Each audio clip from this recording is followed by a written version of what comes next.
सैलाबी सूरत हाल की बात करेंगे। डिप्टी कमिश्नर मुल्तान वसीम अहमद संधू साहब हमारे साथ मौजूद। सर बताइएगा इस वक्त क्या सूरत हाल है मुल्तान की, और मुल्तान के शहरियों को अंदेशा है कि सैलाब आ रहा है, तो किस कदर जो खतरात हैं वो लाक हैं, बताइए। जी बिस्मिल्लाहिर्रहमानिर्रहीम। अभी पानी चनियोट की हद से गुज़र है, 8,30,000 की उससे तकरीबन गुज़र है। ये आगे त्रिमू में आएगा, त्रिमू से डाउन स्ट्रीम फिर हमारे पास आएगा। हमारा जो मुल्तान का पहला मौज़ा है, बस्ती है, जोक वैंस है, वहाँ से पानी ये दाखिल होगा और उसके बाद कुछ 6-7 घंटे लेगा। उसकी स्पीड पर डिपेंड करता है, यहाँ हेड मोहम्मद वाला तक वो पहुँचेगा।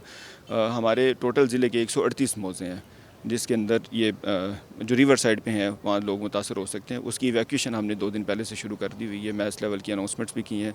अभी कल से तो हम लोग खुद, हमारी रेवेन्यू की टीम, रेस्क्यू 1122 की टीम, पुलिस की टीम्स, हम गाँव जाके लोगों को वहाँ से मोबिलाइज़ करके हमारे जो कैंप्स हैं वहाँ लेके आ रहे हैं। मैं आपके चैनल की तवज्जो से भी ये रिक्वेस्ट करूँगा कि शहरी हमारे कैंप्स में आ जाएँ, या उनके अपने, ज़्यादातर हमें मुशाहिदे में ये बात आई है कि उनके अर्बन सेटलमेंट में उनके अपने घर हैं या उनके अजीज़ व अक़ारबा के घर हैं, तो लोग प्रेफर कर रहे हैं हमारे कैंप्स में आना है। तो वहाँ पे उनके लिए खाने की सहूलत भी है, उनकी लाइफ स्टॉक के ट्रीट करने के लिए हमारे वेटरनरी डॉक्टर हैं, उनके अपने इलाज मुआवजे के लिए डॉक्टर, दवाइयाँ, वाटर बॉर्न डिजीज़ के लिए सारी की सारी सहूलियत मौजूद हैं। तो लोग अभी फ़ौरन निकल के हमारे कैंप्स में आ दें ताकि कम से कम नुकसान हो। अच्छा सर, कुछ लोग जिस तरह आप बता भी रहे हैं कि कुछ लोग अभी भी अपने गांव से या घर छोड़ने के लिए मजबूर हैं, वो कहते हैं हम घर नहीं छोड़ सकते, तो ज़िला इंतज़ामिया इस हवाले से क्या कर रही है? स्टेट का एक किरदार माँ बाप की हैसियत होती है, तो उनकी हिफाजत के लिए स्टेट को कोई भी इकदाम करना पड़ा तो वो हम करेंगे।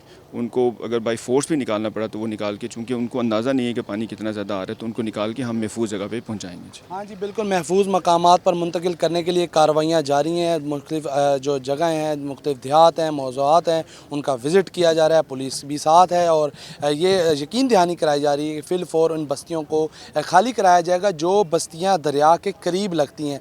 ये कुल 138 मवाज़ियात हैं जिनके अंदर हज़ारों मकीन हैं, इनको खाली कराया जा रहा है और जल्द अज़ जल्द ये खाली करा लिया जाएगा ताकि जो आने वाला रेला है 8 लाख क्यूसी का, उसे कंट्रोल किया जा सके और इसी तरह कम से कम जो है नुकसान होए।